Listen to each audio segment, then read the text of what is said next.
ਸਾਂਝ ਵਿਚਾਰ ਦੇਖ ਰਹੇ ਸਾਰੇ ਦਰਸ਼ਕਾਂ ਦਾ ਬਹੁਤ-ਬਹੁਤ ਸਵਾਗਤ ਹੈ ਜੀ। ਮੈਂ ਸੰਦੀਪ ਸਾਨੀ ਅਤੇ ਮੇਰੇ ਨਾਲ ਅੱਜ ਲਾਈਨ 'ਤੇ ਮੌਜੂਦ ਨੇ ਨਵਜੀਤ ਅਤੇ ਸਪੈਸ਼ਲ ਗੈਸਟ ਹਰਭਜਨ ਸਿੰਘ ਜੀ। ਅਸੀਂ ਅੱਜ ਕਰੋਨਾ ਦੀ ਵਜ੍ਹਾ ਨਾਲ ਪੈਣ ਵਾਲੇ ਪ੍ਰਭਾਵ, ਖਾਸ ਕਰਕੇ ਰਿਸ਼ਤਿਆਂ 'ਤੇ ਪੈਣ ਵਾਲੇ ਅਸਰ ਬਾਰੇ ਚਰਚਾ ਕਰਾਂਗੇ। ਨਵਜੀਤ ਜੀ, ਸਭ ਤੋਂ ਪਹਿਲਾਂ ਤੁਹਾਡਾ ਬਹੁਤ-ਬਹੁਤ ਸਵਾਗਤ ਹੈ ਜੀ। ਜੀ ਸੰਦੀਪ ਜੀ, ਬਹੁਤ-ਬਹੁਤ ਸ਼ੁਕਰੀਆ, ਮਿਹਰਬਾਨੀ, ਧੰਨਵਾਦ ਜੀ। ਹਾਂਜੀ ਹਰਭਜਨ ਸਿੰਘ ਜੀ, ਤੁਹਾਡਾ ਵੀ ਬਹੁਤ-ਬਹੁਤ ਸਵਾਗਤ ਕਰਦੇ ਹਾਂ ਅਸੀਂ ਆਪਣੇ ਪ੍ਰੋਗਰਾਮ ਦੇ ਵਿੱਚ। ਬਹੁਤ ਸ਼ੁਕਰੀਆ ਜੀ, ਮਿਹਰਬਾਨੀ। ਮੈਂ ਆਪਣੇ ਦਰਸ਼ਕਾਂ ਨੂੰ ਦੱਸਣਾ ਚਾਹੁੰਦਾ ਹਾਂ ਕਿ ਹਰਭਜਨ ਸਿੰਘ ਜੀ ਬੈਂਕ ਆਫ ਬੜੌਦਾ ਤੋਂ ਰਿਟਾਇਰਡ ਨੇ।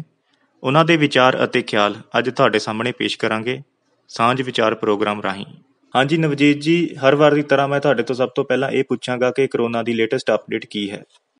ਜੀ ਸੰਦੀਪ ਜੀ, ਵਿਸ਼ਵ ਭਰ ਵਿੱਚ ਫੈਲੇ ਕਰੋਨਾ ਵਾਇਰਸ ਨਾਲ ਅਜੇ ਤੱਕ ਵੀ ਜਿਹੜਾ ਕੋਈ ਵੀ ਇਲਾਜ ਤਾਂ ਨਹੀਂ ਮਿਲਿਆ, ਨਾ ਹੀ ਅਜੇ ਤੱਕ ਇਸ ਦੀ ਵੈਕਸੀਨ ਮਿਲੀ ਆ। ਮਰੀਜ਼ਾਂ ਦੀ ਗਿਣਤੀ ਦਿਨ ਪ੍ਰਤੀ ਦਿਨ ਵੱਧਦੀ ਜਾ ਰਹੀ ਹੈ, ਜੋ ਚਿੰਤਾ ਦਾ ਵਿਸ਼ਾ ਬਣੀ ਹੋਈ ਹੈ। ਜੇਕਰ ਤਾਜ਼ਾ ਅੰਕੜਿਆਂ ਦੀ ਗੱਲ ਕੀਤੀ ਜਾਵੇ ਤਾਂ ਹੁਣ ਤੱਕ 21 ਲੱਖ ਤੋਂ ਵੱਧ ਲੋਕ ਜਿਹੜੇ ਹੈ ਇਸ ਵਾਇਰਸ ਦੀ ਚਪੇਟ ਵਿੱਚ ਆ ਚੁੱਕੇ ਨੇ ਤੇ 1,37,000 ਤੋਂ ਵੱਧ ਲੋਕਾਂ ਦੀ ਮੌਤ ਹੋ ਚੁੱਕੀ ਹੈ।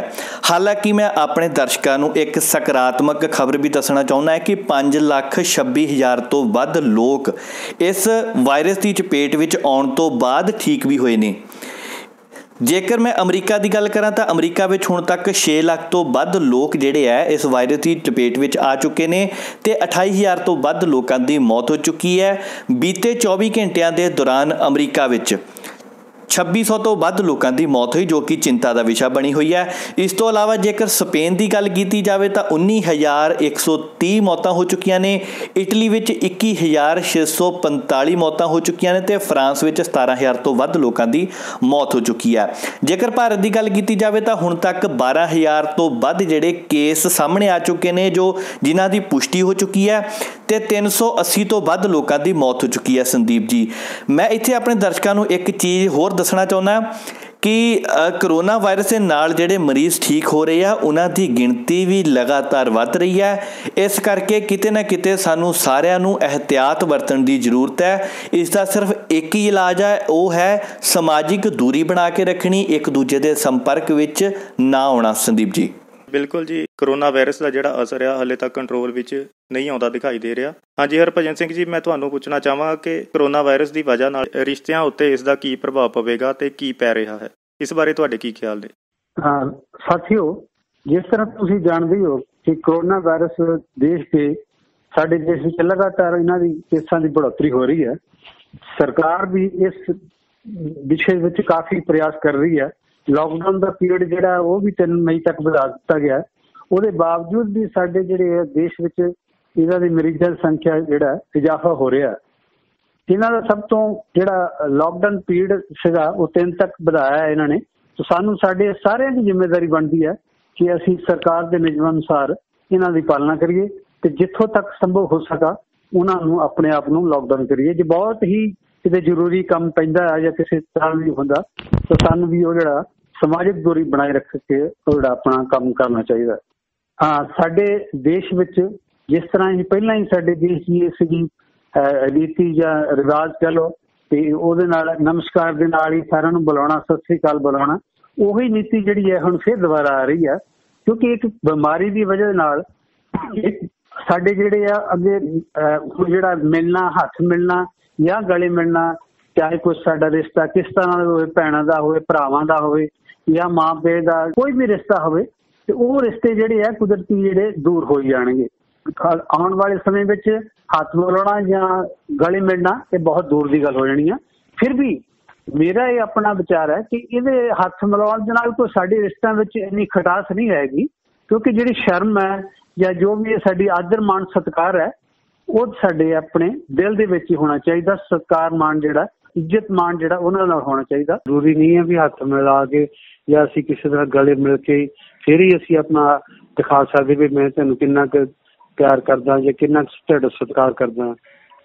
ਇਹ ਸਿਰਫ ਜਿੱਦਾਂ ਅਸੀਂ ਪਹਿਲੇ ਸਾਡੇ ਚੱਲਦਾ ਰਿਹਾ ਸੀ, ਹੁਣ ਤਾਂ ਸਾਡੀ ਇਹ ਮਜਬੂਰੀ ਹੈ। ਇਹ ਕੋਈ ਜ਼ਰੂਰੀ ਨਹੀਂ ਅਸੀਂ ਹੱਥ ਮਿਲਾ ਕੇ ਜਾਂ ਆਪਣੇ ਗਲੇ ਮਿਲ ਕੇ ਹੀ ਸਾਡੀ ਜਿਹੜੀ ਹੈ ਰਿਸ਼ਤੇਦਾਰੀ ਹੈ ਉਹਦੇ 'ਚ ਗੂੜਾਪਨ ਆਏਗਾ ਜਾਂ ਮਿੱਠਾਪਨ ਆਏਗਾ। ਸਾਡਾ ਪਿਆਰ ਜਿਸ ਵੀ ਅਸੀਂ ਲੈਵਲ 'ਤੇ ਹੈਗੇ ਹਾਂ ਤੇ ਜਿਹੜੀ ਰਿਸ਼ਤੇਦਾਰੀ ਸਾਡੇ ਨਾਲ ਹੈਗੀ ਆ, ਅਸੀਂ ਉਸ ਪਿਆਰ ਨੂੰ ਅਸੀਂ ਦੂਰੋਂ ਨਮਸਕਾਰ ਕਰਕੇ ਇਹ ਆਪਣਾ ਰਿਸ਼ਤਾ ਜਿਹੜਾ ਬਣਾਏ ਰੱਖ ਸਕਦੇ ਹਾਂ। ਇਹਦੇ ਵਿੱਚ ਮਿੱਠਾਪਨ ਜਾਂ ਮਿਠਾਸ ਜਿਹੜੀ ਆ ਉਨੀ ਕੀ ਰਹਿਣੀ ਹੈ ਜੇ ਅਸੀਂ ਦਿਲਾਂ 'ਚ ਪਿਆਰ ਕਰਾਂਗੇ। ਜੇ ਤੁਸੀਂ ਕਹੋਗੇ ਕਿ ਫਾਰਮੈਲਿਟੀ ਕਰਨੀ ਹੈ ਜਾਂ ਫਿਰ ਤਾਂ ਤੁਸੀਂ ਹੱਥ ਮਿਲਾ ਕੇ ਇੱਕ ਤਾਂ ਬਿਮਾਰੀ ਨੂੰ ਬੜਾਵਾ ਦਿਓਗੇ। ਤਾਂ ਕਹਿਣ ਦਾ ਮਤਲਬ ਇਹ ਹੈ ਵੀ ਇਹ ਜਿਹੜਾ ਹੁਣ ਜੋ ਕਰੋਨਾ ਵਾਇਰਸ ਦੀ ਵਜ੍ਹਾ ਕਰਕੇ ਹੱਥ ਮਿਲਾਉਣਾ ਤਾਂ ਦੂਰ ਰਿਹਾ, ਹੁਣ ਇੱਕ ਦੂਸਰੇ ਨੂੰ ਗਲੇ ਮਿਲਣਾ ਜਿਹੜਾ ਦੂਰ ਗਾਂ ਦੂਰ ਹੋਈ ਜਾਊਗਾ। ਇਸ ਦਾ ਮਤਲਬ ਇਹ ਨਹੀਂ ਕਿ ਸਾਡੇ ਰਿਸ਼ਤੇਦਾਰੀ 'ਚ ਸਾਡੇ ਜਿਹੜੀ ਅਸੀਂ ਸਾਡਾ ਉਹ ਬਣਦਾ ਰਿਸ਼ਤਾ ਉਹਦੇ 'ਚ ਕੋਈ ਮਤਲਬ ਖਟਾਸ ਆਉਣ ਡਈ ਆ। ਅਸੀਂ ਸਾਡੀ ਰਿਸਪੈਕਟ ਜਿਹੜੀ ਆ ਉਨੀ ਕੀ ਬੜਿਆਂ ਨਾਲ ਛੋਟਿਆਂ ਨਾਲ ਬਰਾਬਰ ਦੇ ਨਾਲ ਉਨੀ ਹੀ ਬਣੀ ਰਹੂਗੀ। ਜੇ ਅਸੀਂ ਨਮਸਕਾਰ ਕਰਾਂਗੇ ਤਾਂ ਵੀ ਉਹ ਉਨੀ ਬਣੀ ਰਹੇਗੀ। ਹਾਂਜੀ, ਬਿਲਕੁਲ ਸਹੀ। ਬਹੁਤ ਵਧੀਆ ਤੁਸੀਂ ਬਿਆਨ ਕੀਤਾ ਕਿ ਜਿਹੜਾ ਆਦਰ, ਮਾਣ ਅਤੇ ਸਤਿਕਾਰ ਹੈ ਉਹ ਦਿਲਾਂ ਦੇ ਵਿੱਚ ਹੀ ਹੋਣਾ ਚਾਹੀਦਾ ਆ। ਹੱਥ ਮਿਲਾਉਣ ਅਤੇ ਗਲੇ ਮਿਲਣ ਦੇ ਨਾਲ ਕੋਈ ਜ਼ਿਆਦਾ ਪਿਆਰ ਜਤਾਇਆ ਨਹੀਂ ਜਾ ਸਕਦਾ। ਨਵਜੀਤ, ਤੁਸੀਂ ਮੈਨੂੰ ਅੱਗੇ ਦੱਸੋ ਕਿ ਜਿਹੜਾ ਲਾਕਡਾਊਨ 2 ਚੱਲ ਰਿਹਾ ਇਹਦੇ ਵਿੱਚ ਕਿਹੜੀਆਂ ਰਾਹਤਾਂ ਆਮ ਜਨਤਾ ਨੂੰ ਮਿਲ ਸਕਦੀਆਂ ਨੇ? ਜੀ ਸੰਦੀਪ ਜੀ, ਪਹਿਲਾਂ ਵੀ ਜਿਹੜਾ ਲਾਕਡਾਊਨ ਸੀਗਾ ਕੇਂਦਰ ਸਰਕਾਰ ਨੇ ਫੈਸਲਾ ਲਿਆ ਸੀ ਕਿ ਇਸ ਨੂੰ ਵਧਾਇਆ ਜਾਵੇ। ਵੱਖ-ਵੱਖ ਸੂਬਿਆਂ ਦੇ ਮੁੱਖ ਮੰਤਰੀਆਂ ਦੀ ਇਹ ਸਲਾਹ ਸੀ, ਇਹ ਰਾਏ ਦਿੱਤੀ ਗਈ ਸੀ। ਹਾਲਾਂਕਿ ਪੰਜਾਬ ਦੇ ਮੁੱਖ ਮੰਤਰੀ ਕੈਪਟਨ ਅਮਰਿੰਦਰ ਸਿੰਘ ਨੇ ਨਵੇਂ ਦਿਸ਼ਾ ਨਿਰਦੇਸ਼ ਜਾਰੀ ਕਰਦੇ ਹੋਏ ਪਹਿਲਾਂ ਹੀ ਕਰਫਿਊ ਨੂੰ ਵਧਾ ਦਿੱਤਾ ਸੀ, ਲਾਕਡਾਊਨ ਨੂੰ ਵਧਾ ਦਿੱਤਾ ਸੀ। ਹੁਣ ਜੇਕਰ ਮੈਂ ਗੱਲ ਕਰਾਂ ਲਾਕਡਾਊਨ 2 ਦੀ, ਤਾਂ ਇਸ ਨੂੰ ਲੈ ਕੇ ਬਹੁਤ ਸਾਰੇ ਲੋਕਾਂ ਨੂੰ ਸਮੱਸਿਆਵਾਂ ਦਾ ਸਾਹਮਣਾ ਵੀ ਕਰਨਾ ਪੈ ਰਿਹਾ ਹੈ। ਪਰ ਸੰਦੀਪ ਜੀ, ਦੇਸ਼ ਦੇ ਹਿੱਤਾਂ ਦੀ ਰਾਖੀ ਦੇ ਲਈ ਲੋਕਾਂ ਦੀ ਸੁਰੱਖਿਆ ਦੇ ਮੱਦੇਨਜ਼ਰ ਇਹ ਲਾਕਡਾਊਨ ਵਧਾਉਣਾ ਬਹੁਤ ਜ਼ਰੂਰੀ ਸੀ। ਇਸ ਨੂੰ ਲਾਕਡਾਊਨ 2 ਮੈਂ ਇਸ ਕਰਕੇ ਕਹਿ ਰਿਹਾ ਕਿਉਂਕਿ ਇਸ ਤੋਂ ਪਹਿਲਾਂ ਵੀ 15 ਦਿਨ, ਉਸ ਤੋਂ ਜਿਹੜਾ ਲਾਕਡਾਊਨ 21 ਦਿਨ ਦਾ ਲਗਾਇਆ ਗਿਆ ਸੀਗਾ ਅਤੇ ਹੁਣ ਫਿਰ ਤੋਂ 3 ਮਈ ਤੱਕ ਲਾਕਡਾਊਨ ਵਧਾ ਦਿੱਤਾ ਗਿਆ। ਇਹਦੇ ਵਿੱਚ ਕਿਤੇ ਨਾ ਕਿਤੇ ਜਿਹੜੇ ਲੋਕਾਂ ਨੂੰ ਕੁਛ ਨਾ ਕੁਛ ਸਹੂਲਤਾਂ ਦਿੱਤੀਆਂ ਜਾਣ ਦੀ ਗੱਲ ਕਹੀ ਜਾ ਰਹੀ ਹੈ। ਜੇਕਰ ਮੈਂ ਗੱਲ ਕਰਾਂ ਤਾਂ 20 ਅਪ੍ਰੈਲ ਤੋਂ ਕਰਿਆਨੇ ਦੀਆਂ ਦੁਕਾਨਾਂ ਨੂੰ, ਸ਼ਹਿਰ ਦੇ ਬਾਹਰ ਫੈਕਟਰੀਆਂ ਨੂੰ ਖੋਲ੍ਹਣ ਦੀ ਇਜਾਜ਼ਤ ਮਿਲ ਸਕਦੀ ਹੈ। ਖੇਤੀਬਾੜੀ ਨਾਲ ਸੰਬੰਧਿਤ ਕੁਛ ਕੁ ਜਿਹੜੀਆਂ ਰਾਹਤਾਂ ਆ ਉਹ ਸਰਕਾਰ ਵੱਲੋਂ ਦਿੱਤੀਆਂ ਜਾ ਸਕਦੀਆਂ ਆ। ਜੇਕਰ ਮੈਂ ਗੱਲ ਕਰਾਂ ਕਿ ਕਿਹੜੀਆਂ ਸਹੂਲਤਾਂ ਦਿੱਤੀਆਂ ਜਾ ਸਕਦੀਆਂ 20 ਅਪ੍ਰੈਲ ਤੋਂ ਬਾਅਦ, ਤਾਂ ਉਹਦੇ ਵਿੱਚ ਬੈਂਕਾਂ ਅਤੇ ਬੀਮਾ ਵਰਗੀਆਂ ਮਹੱਤਵਪੂਰਨ ਵਿੱਤੀ ਸੇਵਾਵਾਂ, ਬੈਂਕਿੰਗ ਸੇਵਾ ਦੀ ਮਦਦ ਕਰਨ ਵਾਲੇ ਸੂਚਨਾ ਤਕਨੀਕੀ ਸੇਵਾਵਾਂ ਪ੍ਰਦਾਨ ਕੀਤੀਆਂ ਜਾਣਗੀਆਂ। ATM 24 ਘੰਟੇ ਖੁੱਲ੍ਹਣ ਦੀ ਗੱਲ ਜਾਂ ਫਿਰ ਜਿੱਦਾਂ ਸਮਾਂ ਸਾਰਣੀ ਦੇ ਅਨੁਸਾਰ ਚੱਲਦੇ ਆ ਉਹਨਾਂ ਦੀ ਗੱਲ ਕੀਤੀ ਗਈ ਹੈ। ਰੱਖਿਆ, ਨੀਮ ਫੌਜੀ ਵੱਲ, ਸਿਹਤ ਅਤੇ ਪਰਿਵਾਰ ਕਲਿਆਣ ਨਾਲ ਸੰਬੰਧਿਤ। ਉਸ ਤੋਂ ਇਲਾਵਾ ਕਰਿਆਨੇ ਦੀਆਂ ਦੁਕਾਨਾਂ, ਫਲ ਸਬਜ਼ੀਆਂ ਦੀਆਂ ਦੁਕਾਨਾਂ, ਦੁੱਧ ਦੇ ਬੂਥ, ਆਂਡੇ, ਮਾਸ ਅਤੇ ਮੱਛੀ ਦੀਆਂ ਦੁਕਾਨਾਂ ਖੁੱਲ੍ਹੀਆਂ ਰਹਿਣਗੀਆਂ। ਹਾਲਾਂਕਿ ਇਸ ਨੂੰ ਲੈ ਕੇ ਅਜੇ ਤੱਕ ਪੁਸ਼ਟੀ ਨਹੀਂ ਕੀਤੀ ਗਈ, ਪਰ ਫਿਰ ਵੀ ਇਹ ਜ਼ਰੂਰ ਸੰਕੇਤ ਦਿੱਤੇ ਗਏ ਨੇ ਕਿ 20 ਅਪ੍ਰੈਲ ਤੋਂ ਇਹ ਸਾਰਾ ਕੁਝ ਖੁੱਲ੍ਹ ਸਕਦਾ ਹੈ। ਖੇਤੀਬਾੜੀ ਦੀ ਗੱਲ ਕੀਤੀ ਜਾਵੇ ਤਾਂ ਬਾਗਬਾਨੀ ਗਤੀਵਿਧੀਆਂ, ਖੇਤਾਂ ਵਿੱਚ ਕੰਮ ਕਰ ਰਹੇ ਕਿਸਾਨ ਅਤੇ ਕਾਮੇ, ਖੇਤੀਬਾੜੀ ਉਤਪਾਦਾਂ ਦੀ ਖਰੀਦ, ਮੰਡੀਆਂ ਨਾਲ ਸੰਬੰਧਿਤ ਕੰਮਕਾਰ ਜਿਹੜੇ ਆ ਉਹ ਸ਼ੁਰੂ ਹੋ ਸਕਦੇ ਆ। ਸਰਕਾਰੀ ਗਤੀਵਿਧੀਆਂ ਲਈ ਕਾਲ ਸੈਂਟਰ ਅਤੇ ਡਾਟਾ ਸੈਂਟਰ ਵੀ ਖੁੱਲ੍ਹਣ ਦੀ ਪੂਰੀ ਸੰਭਾਵਨਾ ਜਤਾਈ ਜਾ ਰਹੀ ਹੈ। ਸੰਦੀਪ ਜੀ। ਹਾਂਜੀ ਨਵਜੀਤ, ਤੁਸੀਂ ਬਹੁਤ ਹੀ ਮਹੱਤਵਪੂਰਨ ਜਾਣਕਾਰੀ ਸਾਂਝੀ ਕੀਤੀ ਹੈ। ਹਰਭਜਨ ਸਿੰਘ ਜੀ, ਤੁਸੀਂ ਮੈਨੂੰ ਦੱਸੋ ਕਿ ਜਿਹੜੇ ਭਾਰਤ ਸਰਕਾਰ ਦੁਆਰਾ ਫੈਸਲੇ ਲਏ ਜਾਂਦੇ ਨੇ ਉਹ ਲੋਕਾਂ ਦੀ ਭਲਾਈ ਵਾਸਤੇ ਹੀ ਲਏ ਜਾਂਦੇ ਨੇ, ਪਰ ਲੋਕ ਫਿਰ ਵੀ ਉਹਨਾਂ ਨੂੰ ਚੰਗੀ ਤਰ੍ਹਾਂ ਐਕਸੈਪਟ ਨਹੀਂ ਕਰਦੇ। ਇਸ ਬਾਰੇ ਤੁਹਾਡੇ ਕੀ ਖਿਆਲ ਨੇ? ਹਾਂਜੀ ਸੰਦੀਪ ਜੀ, ਇਹ ਬਿਲਕੁਲ ਤੁਹਾਡੀ ਗੱਲ ਸਹੀ ਹੈ। ਸਰਕਾਰ ਜੋ ਵੀ ਫੈਸਲਾ ਕਰਦੀ ਹੈ ਉਹ ਸਾਡੇ ਭਲੇ ਵਾਸਤੇ ਕਰਦੀ ਹੈ। ਤੇ ਵੈਸੇ ਵੀ ਸਿਆਣੇ ਵੀ ਜਿਹੜੀ ਹੈ ਉਹ ਅਸੀਂ ਸਰਕਾਰ ਨੂੰ ਚੁਣਿਆ, ਸਾਡੇ ਦੁਆਰਾ ਜਿਹੜੇ ਅਸੀਂ ਚੁਣ ਕੇ ਭੇਜਿਆ ਉਹਨਾਂ ਨੂੰ। ਉਸ ਕਰਕੇ ਜੋ ਵੀ ਸਰਕਾਰ ਹੈ ਸਾਡੇ ਜਿਹੜੀ ਹੈ ਹਿੱਤ ਦੇ ਵਿੱਚ ਹੀ ਫੈਸਲਾ ਹੋਊਗੀ। ਇੱਦਾਂ ਦਾ ਉਹ ਨਹੀਂ ਹੋਊਗਾ ਵੀ ਸਾਨੂੰ ਹੀ ਆਪਣਾ ਚਾਹੀਦਾ, ਸਰਕਾਰ ਦੇ ਨਿਯਮਾਂ ਅਨੁਸਾਰ ਉਹਦਾ ਪਾਲਣਾ ਕਰਨਾ ਚਾਹੀਦਾ। ਤੇ ਜੇ ਅਸੀਂ ਹੁਣ ਸਾਡੇ ਆਪਣੇ ਕੁਝ ਐਸੇ ਜਿਹੜੇ ਤੱਤ ਹੈਗੇ ਆ ਜਿਹੜੇ ਇਹਨਾਂ ਸਾਡੀਆਂ ਜਿਹੜੇ ਆਪਣੇ ਸਟਾਫ ਕਰਮਚਾਰੀ, ਹੈਲਥ ਕਰਮਚਾਰੀ ਆ, ਜਿਨ੍ਹਾਂ ਵਿੱਚ ਡਾਕਟਰ, ਨਰਸ ਵਗੈਰਾ, ਸਫਾਈ ਕਰਮਚਾਰੀ ਆ, ਉਹਨਾਂ ਦੇ ਸਹਿਯੋਗ ਕਾਫੀ ਸਹਿਯੋਗ ਦੇ ਰਹੇ ਨੇ। ਉਹਦੇ ਬਾਵਜੂਦ ਵੀ ਜਿਹੜੀਆਂ ਉਹਨਾਂ ਨਾਲ ਕੁਝ ਅਜਿਹੀਆਂ ਘਟਨਾਵਾਂ ਹੋਈਆਂ ਜਿਨ੍ਹਾਂ ਦੇ ਨਾਲ ਸਾਡਾ ਜਿਹੜਾ ਸਿਰ ਜਿਹੜਾ ਵਿੱਚ ਝੁਕਦਾ ਹੈ, ਕਿਉਂਕਿ ਸਾਡੇ ਭਲਾ ਵਾਸਤੇ ਸਾਡੇ ਖਾਤਰ ਹੀ ਉਹ ਇੰਨਾ ਦੁੱਖ ਚੱਲ ਰਹੇ ਹਨ। ਉਹਨਾਂ ਵਿੱਚ ਸਰਕਾਰੀ ਕਰਮਚਾਰੀ, ਬੈਂਕ ਕਰਮਚਾਰੀ ਵੀ ਸ਼ਾਮਲ ਹਨ। ਉਹ ਆਪਣੀ ਜਾਨ ਜੋਖਮ ਵਿੱਚ ਡਾਲ ਕੇ ਸਾਡਾ ਜਿਹੜਾ ਇਹ ਕੰਮ ਕਰ ਰਹੇ ਹਨ। ਅਸੀਂ ਉਹਨਾਂ ਦੇ ਉੱਪਰ ਫਿਰ ਵੀ ਪੱਥਰਬਾਜ਼ੀ ਜਾਂ ਉਹਨਾਂ ਵਿੱਚ ਦੂਸਰੇ ਕੋਈ ਹਰਕਤਾਂ ਕਰਦੇ ਹਾਂ, ਉਹਦੇ ਨਾਲ ਸਾਡਾ ਜਿਹੜਾ ਸਮਾਜ ਜਾਂ ਸਾਡੇ ਦੇਸ਼ ਦੇ ਵਿੱਚ ਜਾਂ ਸਾਡੇ ਦੇਸ਼ ਦੇ ਲੋਕ ਜਿਹੜੇ ਉਹਨਾਂ ਤੇ ਬਹੁਤ ਮਾੜਾ ਅਸਰ ਪੈਂਦਾ ਵੀ ਦੇਖੋ ਇਹਨਾਂ ਦੀ ਕੰਟਰੀ 'ਚ ਕੀ ਹੋ ਰਿਹਾ। ਹਾਂਜੀ, ਤੇ ਅਸੀਂ ਕੋਸ਼ਿਸ਼ ਕਰ ਰਹੇ ਹਾਂ ਤੇ ਇਹ ਚੀਜ਼ਾਂ ਜਿਹੜੀਆਂ ਨਾ ਹੋਣ ਤੇ ਕਹਾਂ ਜਿਹੜਾ ਅੱਗੇ ਜਿਹੜਾ ਦੇਸ਼ ਜਿਹੜਾ ਉਸ ਆਪਣੇ ਇਹ ਠੀਕ ਹੈ, ਇਹ ਬਿਮਾਰੀ ਹੈਗੀ ਆ, पर ये अज कल ये बिल्कुल खत्म हो जानी है। ਇਹਦਾ ਕੋਈ हर चीज़ का अंत आंदा है, यह नहीं गल। कोई भी ਜਿਹੜਾ ਕੰਮ है साडा ਅਸੀਂ जिद्दां प्रधानमंत्री ਨੂੰ चुनिया, साडे देश के लोगों ने चुनिया, सारे लोगों ने 130 32-33 करोड़ लोगों ने चुनिया। हर एक इंसान की कोशिश होंदी है कि ਜਿਹੜਾ ਅਸੀਂ ਇਹਨਾਂ ਨੂੰ ਲੀਡਰ ਚੁਣੇ ਆ ਉਹ ਸਾਡੇ ਲਈ ਕੋਈ ਨਾ ਕੋਈ ਜਿਹੜਾ गलत फैसला नहीं लूगा। और जहाँ तक साडे प्रधानमंत्री का सवाल है, ये भी ਜਿਹੜੇ ਸਾਡੀ गवर्नमेंट ਜਿਹੜੀ ਆ एट प्रेजेंट ਜਿਹੜੀ भी गवर्नमेंट हैगी आ साडी ਜਿਹੜੇ सरकार चला रहे हैं वो काफ़ी ਜਿਹੜੇ ਆ मतलब टफ ਜਿਹੜੇ ਆ निर्णय ले रहे हैं। सिर्फ उन्होंने वास्ते नहीं है कि वो तो गड्डियां 'ਚ बैठे है ਜਾਂ ਉੱਥੇ बैठे है, ਸਾਡੀ ਸਾਰੀ ਜਨਤਾ ਵੱਲ, ਚਾਹੇ ਕਿਸੇ ਧਰਮ ਦਾ ਵੀ ਹੋਵੇ, ਸਾਡੇ ਸਾਰਿਆਂ ਦਾ ਹੀ ਇਹ ਹੈ। ਸਾਨੂੰ ਕੱਲ੍ਹ ਨੂੰ ਜਿਹੜਾ ਜੋ ਬਿਲਕੁਲ ਕਲੀਅਰ ਹੋ ਗਿਆ ਸਾਡਾ ਕਰੋਨਾ ਵਾਇਰਸ ਦਾ ਜਿਹੜਾ ਇਹ ਫੈਲਿਆ ਹੋਇਆ, ਜਦੋਂ ਬਿਲਕੁਲ ਕਲੀਅਰ ਹੋ ਗਿਆ ਫਿਰ ਤਾਂ ਅਸੀਂ ਇਹਦਾ ਮਹਿਸੂਸ ਕਰਾਂਗੇ ਵੀ ਇਹ ਕਿੰਨਾ ਸਾਨੂੰ ਜਿਹੜਾ ਹੁਣ ਸਾਨੂੰ ਡਾਂਟ ਜਿਹੜੀ ਸਿਆਣਿਆਂ ਦੀ ਡਾਂਟ ਜਿੱਦਾਂ ਕਹਿੰਦੇ ਆ ਨਾ ਕਿ ਉਹ ਮਾੜੀ ਲੱਗਦੀ ਹੈ। ਸਿਆਣਿਆਂ ਦੀ ਡਾਂਟ ਜਿਹੜੀ ਮਾੜੀ ਲੱਗਦੀ ਹੈ, ਪਰ ਉਹਦਾ ਅਸਰ ਜਿਹੜਾ ਸਾਨੂੰ ਬਾਅਦ 'ਚ ਪਤਾ ਲੱਗਦਾ ਯਾਰ ਬਾਤ ਤੂੰ ਠੀਕ ਹੀ ਕਹਿੰਦਾ ਸੀ, ਜਾਂ ਸਾਡੇ ਬੜੇ ਲੋਕ ਜਾਂ ਸਾਡੀ ਸਰਕਾਰ ਜਿਹੜੀ ਹੈ ਠੀਕ ਹੀ ਕਹਿੰਦੀ ਸੀ, ਅਸੀਂ ਚੰਗੇ ਵੱਲੋਂ ਜਿਹੜਾ ਆਪਣੇ ਆਪ ਸੰਭਾਲ ਲਿਆ। ਹਾਂਜੀ, ਤੁਸੀਂ ਬਿਲਕੁਲ ਸਹੀ ਦੱਸਿਆ ਕਿ ਜਿਹੜੇ ਫੈਸਲੇ ਸਰਕਾਰ ਲੈਂਦੀ ਹੈ ਉਹ ਲੋਕਾਂ ਦੀ ਭਲਾਈ ਵਾਸਤੇ ਹੀ ਲਏ ਜਾਂਦੇ ਨੇ। ਇਹ ਗੱਲ ਲੋਕਾਂ ਨੂੰ ਖੁਦ ਸਮਝ ਲੈਣੀ ਚਾਹੀਦੀ ਆ। ਹਾਂਜੀ ਨਵਜੀਤ, ਤੁਸੀਂ ਮੈਨੂੰ ਇਹ ਦੱਸੋ ਕਿ ਜਿਹੜਾ ਅਮਰੀਕਾ ਦੇ ਰਾਸ਼ਟਰਪਤੀ ਦਾ ਫੈਸਲਾ ਆਇਆ ਡੋਨਲਡ ਟਰੰਪ ਦਾ, ਜਿਹੜਾ ਕਿ ਉਹਨਾਂ ਨੇ ਆਰਥਿਕ ਮਦਦ ਰੋਕੀ ਆ WHO ਨੂੰ, ਇਹ ਫੈਸਲਾ ਇਸ ਵਕਤ ਲੈਣਾ ਸਹੀ ਆ? ਇਸ ਬਾਰੇ ਕੁਝ ਦੱਸੋ। ਜੀ ਸੰਦੀਪ ਜੀ, ਇੱਕ ਕਹਾਵਤ ਆ ਕਿ ਇੱਕੋ ਤਵੇ ਦੀ ਰੋਟੀ ਕੀ ਵੱਡੀ ਤੇ ਕੀ ਛੋਟੀ। ਅਮਰੀਕਾ ਇਸ ਟਾਈਮ ਜੋ ਫੈਸਲੇ ਲੈ ਰਿਹਾ ਹੈ, ਰਾਸ਼ਟਰਪਤੀ ਡੋਨਲਡ ਟਰੰਪ ਜੋ ਇਸ ਸਮੇਂ ਫੈਸਲੇ ਲੈ ਰਹੇ ਨੇ, ਉਹ ਕਿਸੇ 'ਤੇ ਵੀ ਸਮਝ ਨਹੀਂ ਆ ਰਹੇ। ਆਉਣ ਵਾਲੇ ਸਮੇਂ ਦੇ ਵਿੱਚ ਅਮਰੀਕਾ ਵਿੱਚ ਚੋਣਾਂ ਹੋ ਰਹੀਆਂ ਨੇ। ਬਹੁਤ ਸਾਰੇ ਲੋਕ ਇਸ ਨੂੰ ਹਾਂ ਪੱਖੀ ਨਜ਼ਰੀਏ ਨਾਲ ਦੇਖ ਰਹੇ ਨੇ ਅਤੇ ਬਹੁਤ ਸਾਰੇ ਲੋਕ ਇਸ ਨੂੰ ਨਾ ਪੱਖੀ ਨਜ਼ਰੀਏਦਾਰ ਦੇਖ ਰਹੇ ਨੇ। ਚੀਨ ਦੇ ਵੁਹਾਨ ਸ਼ਹਿਰ ਤੋਂ ਸ਼ੁਰੂ ਹੋਇਆ ਕਰੋਨਾ ਵਾਇਰਸ। ਅਮਰੀਕੀ ਰਾਸ਼ਟਰਪਤੀ ਡੋਨਲਡ ਟਰੰਪ ਸਿੱਧੇ ਤੌਰ 'ਤੇ ਇਸ ਨੂੰ ਚੀਨੀ ਵਾਇਰਸ ਕਹਿ ਰਹੇ ਨੇ। ਚੀਨ ਨੇ ਇਸ ਦਾ ਰੋਸ ਵੀ ਜਤਾਇਆ। ਚੀਨ ਦੇ ਲੋਕਾਂ ਨੂੰ ਇਸ ਗੱਲ ਦਾ ਗੁੱਸਾ ਵੀ ਹੈ ਕਿ ਸਿੱਧੇ ਤੌਰ 'ਤੇ ਸਿੱਧੇ ਹੀ ਉਹਨਾਂ ਨੂੰ ਕਿਹਾ ਜਾ ਰਿਹਾ ਹੈ ਕਿ ਵਾਇਰਸ ਫੈਲਾਉਣ ਦੇ ਲਈ ਚੀਨ ਜ਼ਿੰਮੇਵਾਰ ਹੈ। ਪਰ ਦੂਸਰੇ ਪਾਸੇ ਅਸੀਂ ਪਹਿਲਾਂ ਵੀ ਪਿਛਲੇ ਪ੍ਰੋਗਰਾਮ ਵਿੱਚ ਗੱਲ ਕੀਤੀ ਸੀ ਕਿ ਇਸ ਵਾਇਰਸ ਨੂੰ ਲੈ ਕੇ ਪਹਿਲਾਂ ਚੀਨ, ਅਮਰੀਕਾ ਅਤੇ ਹੋਰ 36 ਦੇਸ਼ ਕੰਮ ਕਰ ਰਹੇ ਸੀ। ਫੰਡਿੰਗ ਅਮਰੀਕਾ ਵੱਲੋਂ ਕੀਤੀ ਜਾ ਰਹੀ ਸੀ। ਵੱਖ-ਵੱਖ ਏਜੰਸੀਆਂ ਵੱਲੋਂ ਇਹ ਦਾਅਵਾ ਕੀਤਾ ਗਿਆ, ਇਹ ਮੈਂ ਆਪਣੇ ਕੋਲੋਂ ਨਹੀਂ ਕਹਿ ਰਿਹਾ, ਵੱਖ-ਵੱਖ ਏਜੰਸੀਆਂ ਇਸ ਗੱਲ ਦਾ ਦਾਅਵਾ ਕਰ ਰਹੀਆਂ ਨੇ ਕਿ ਅਮਰੀਕਾ ਇਸ ਵਾਇਰਸ ਦੇ ਕੰਮ ਕਰਨ ਦੇ ਲਈ, ਇਸ ਦੀ ਵੈਕਸੀਨ ਬਣਾਉਣ ਦੇ ਲਈ ਫੰਡਿੰਗ ਕਰ ਰਿਹਾ ਸੀ। ਪਰ ਹੁਣ ਅਮਰੀਕੀ ਰਾਸ਼ਟਰਪਤੀ ਡੋਨਲਡ ਟਰੰਪ ਨੇ ਇੱਕ ਅਜਿਹਾ ਫੈਸਲਾ ਲਿਆ ਜਿਸ ਦੇ ਨਾਲ ਸਾਰੀ ਦੁਨੀਆ ਦੀ ਅਰਥ ਵਿਵਸਥਾ ਦੇ ਉੱਪਰ ਬਹੁਤ ਹੀ ਪ੍ਰਭਾਵ ਪੈਣ ਦੀ ਸੰਭਾਵਨਾ ਜਤਾਈ ਜਾ ਰਹੀ ਹੈ। ਟਰੰਪ ਨੇ WHO ਦੀ ਫੰਡਿੰਗ ਨੂੰ ਰੋਕ ਦਿੱਤਾ। ਹੁਣ ਸੰਦੀਪ ਜੀ, ਇਹਦੇ ਨਾਲ ਬਹੁਤ ਸਾਰੇ ਦੇਸ਼ ਆ ਜੀ, ਜਿੱਥੇ ਈਰਾਨ ਹੋਇਆ, ਇਰਾਕ ਹੋਇਆ, ਕੰਬੋਡੀਆ ਹੋਇਆ, ਇਸ ਤੋਂ ਇਲਾਵਾ ਹੋਰ ਵੀ ਕਈ ਦੇਸ਼ ਆ ਜਿਨ੍ਹਾਂ ਦੇ ਉੱਪਰ ਸਿੱਧੇ ਤੌਰ 'ਤੇ ਅਸਰ ਪਵੇਗਾ। ਚੀਨ 'ਤੇ ਵੀ ਇਸ ਦਾ ਪ੍ਰਭਾਵ ਪਵੇਗਾ, ਭਾਰਤ ਦੀ ਅਰਥ ਵਿਵਸਥਾ 'ਤੇ ਵੀ ਇਸ ਦਾ ਪ੍ਰਭਾਵ ਪਵੇਗਾ। ਹੁਣ ਅਮਰੀਕੀ ਰਾਸ਼ਟਰਪਤੀ ਨੇ ਇਹ ਫੈਸਲਾ ਕਿਉਂ ਲਿਆ? ਇਹਦੇ ਪਿੱਛੇ ਬਹੁਤ ਸਾਰੇ ਸਵਾਲ ਨੇ, ਬਹੁਤ ਸਾਰੇ ਤਰਕ ਨੇ। ਜੇਕਰ ਮੈਂ ਗੱਲ ਕਰਾਂ ਕਰੋਨਾ ਵਾਇਰਸ ਦੇ ਸੰਕਟ ਦੇ ਉੱਪਰ ਗੈਰ ਜ਼ਿੰਮੇਦਾਰ ਤਰੀਕੇ ਦੇ ਨਾਲ ਅਮਰੀਕੀ ਰਾਸ਼ਟਰਪਤੀ ਵੱਲੋਂ ਇਹ ਫੈਸਲਾ ਲਿਆ ਗਿਆ, ਮੈਨੂੰ ਨਿੱਜੀ ਤੌਰ 'ਤੇ ਲੱਗਦਾ ਕਿ ਉਹਨਾਂ ਨੂੰ ਇਹ ਆਰਥਿਕ ਸਹਾਇਤਾ ਨਹੀਂ ਰੋਕਣੀ ਚਾਹੀਦੀ ਸੀ। ਟਰੰਪ ਨੇ ਕਿਹਾ ਕਿ ਸੰਗਠਨ 'ਤੇ ਚੀਨ ਦੀ ਤਰਫਦਾਰੀ ਦੋਸ਼ ਲਗਾ ਰਹੇ ਨੇ ਕਿ ਚੀਨ ਜਿਹੜਾ ਆ ਉਹ WHO ਦੀ ਮਦਦ ਕਰ ਰਿਹਾ ਅਤੇ WHO ਨੇ ਵੀ ਜਿਹੜੀ ਆਪਣੀ ਭੂਮਿਕਾ ਪੂਰੀ ਤਰ੍ਹਾਂ ਨਹੀਂ ਨਿਭਾਈ। ਚੀਨ ਨੇ ਅੰਕੜੇ ਛਪਾਏ ਆ, WHO ਨੇ ਸਾਹਮਣੇ ਨਹੀਂ ਲਿਆਂਦਾ। ਇਸ ਗੱਲ ਤੋਂ ਹੋ ਸਕਦਾ ਤੌਲਖ ਵਿੱਚ ਆ ਗਏ ਹੁਣ ਡੋਨਲਡ ਟਰੰਪ ਅਮਰੀਕੀ ਰਾਸ਼ਟਰਪਤੀ।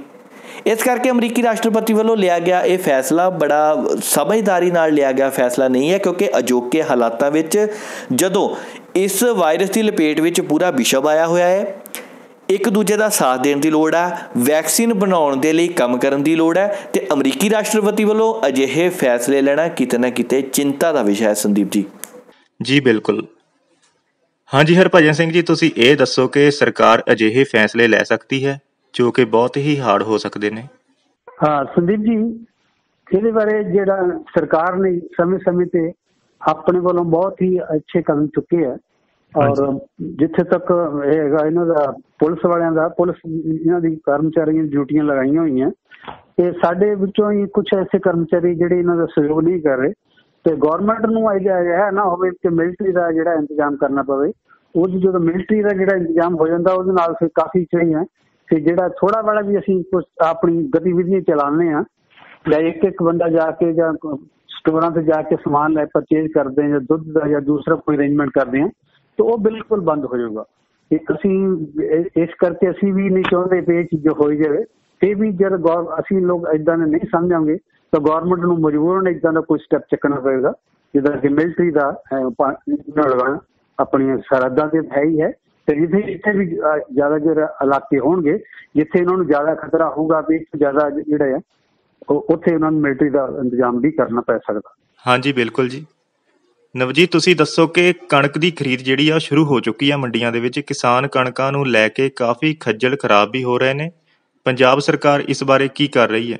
ਜੀ ਸੰਜੀਵ ਜੀ, ਪੰਜਾਬ ਦੇ ਵਿੱਚ ਕਣਕਾਂ ਦੀ ਖਰੀਦ ਜਿਹੜੀ ਹੈ ਉਹ ਸ਼ੁਰੂ ਹੋ ਚੁੱਕੀ ਹੈ, ਪਰ ਕਰੋਨਾ ਵਾਇਰਸ ਦਾ ਇਸ ਦੇ ਉੱਪਰ ਅਸਰ ਬਹੁਤ ਹੀ ਜ਼ਿਆਦਾ ਦੇਖਣ ਨੂੰ ਮਿਲ ਰਿਹਾ ਹੈ।